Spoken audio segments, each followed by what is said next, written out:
There's a moment in personal growth that feels different. It's not the beginning anymore. You're not just learning emotional vocabulary. You're not just figuring out what you're feeling. You're starting to notice patterns. You're beginning to understand yourself. And that's just really the point where surface level reflection doesn't feel like enough anymore. You're ready to go deeper, not dramatically, not recklessly, but intentionally. That's where something like a Flourish level mental health journal makes sense, because growth has stages. And after awareness comes understanding. If Discover is about noticing your emotions, Flourish is about asking why they keep showing up. It's about examining the patterns you've already started to see. Maybe you've noticed you get irritable in certain situations.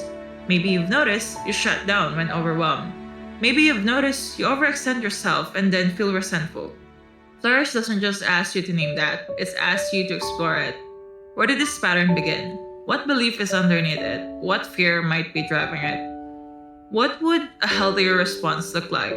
Those are deeper questions, and deeper questions require readiness. That's why Flourish isn't for someone brand new to self reflection. That's for someone who has already built a foundation of awareness. You've already done some noticing.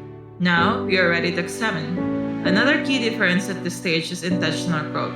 In Discover, you are building awareness and stability. In Flourish, you are beginning to build change. Not overnight transformation, but intentional shifts. You start identifying behaviors that don't deserve you. You start identifying behaviors that don't serve you. You start recognizing emotional triggers. You start questioning beliefs you've held for years. And questioning beliefs is powerful because many of our emotional reactions are rooted in beliefs we've never consciously examined. I'm responsible for everyone. I can't say no. If I rest, I'm lazy. I have to prove myself. Flourish level reflection invites you to challenge those narratives. Not aggressively, not all at once, but steadily. Another reason this level matters is because it builds emotional resilience. When you understand your patterns, you don't get blindsided as often. You recognize triggers earlier. You pause sooner. You respond more intentionally. Instead of reacting automatically, you create a space, and that space changes outcomes. Now, let me say something important. Going deeper doesn't mean going darker. Flourish isn't about forcing yourself to relieve trauma. It's about examining present day patterns with honesty. It's about growth that feels steady, not destabilizing.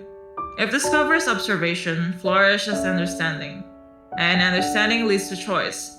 You start realizing you don't have to repeat every reaction. You don't have to stay stuck in old coping mechanisms. You can experience with new responses, and that experimentation builds confidence. Another thing that makes Flourish powerful is structure. Because when you're asking deeper questions, structure prevents you from spiraling. It keeps the reflection focused. It guides the progression from awareness to insight. Without structure, deeper reflection can become overwhelming. You can start overanalyzing, overthinking, digging without direction. But guided prompts create containment. They help you move layer by layer instead of jumping to the deepest part of all at once. And containment creates safety. Safety is important at this stage because you're challenging parts of yourself that may have been automatic for years. You're questioning coping strategies. You are evaluating habits. You are redefining boundaries. That requires gentleness. It requires spacing. Another thing Flourish level journaling helps with is intentional goal setting around mental health. Not productivity goals, not achievement goals, emotional growth goals. Maybe it's building better boundaries. Maybe it's learning to pause before reacting. Maybe it's prioritizing rest. Maybe it's strengthening communication. When you write those intentions down and revisit them consistently, they stop being vague desires. They become direction. And direction builds momentum. Now let's talk about what Flourish is not for. It's not for someone who feels completely overwhelmed and destabilized. If you're in crisis or emotionally flooded, going deeper might not feel safe. That's where stabilization tools are better.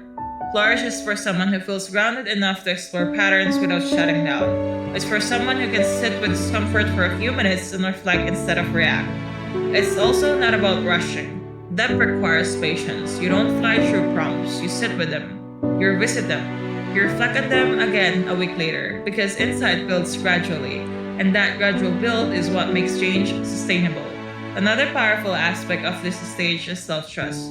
When you begin understanding yourself at a deeper level, you trust your reactions more.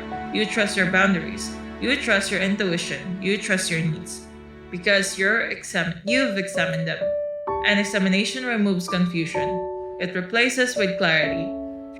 Flourish is really about moving from what am I feeling to what does this mean? And then eventually to what do I want? And eventually to what do I want to do differently? That progression is growth. Not flash of growth, not dramatic transformation. Steady evolution. And steady evolution is powerful. If you've been journaling for a while and feel like you're sitting in the same awareness without change, you might be ready for deeper prompts. You might be ready to explore the why beneath the what. You might be ready to examine your patterns instead of just observing them. That's a sign of readiness. Not pressure, not urgency, readiness. Growth doesn't happen because you force it. It happens because you are prepared for the next layer. So if Discover helps you build awareness, Flourish helps you build understanding. And understanding is what leads to intentional change. Not overnight, but over time. And that's the kind of growth that lasts.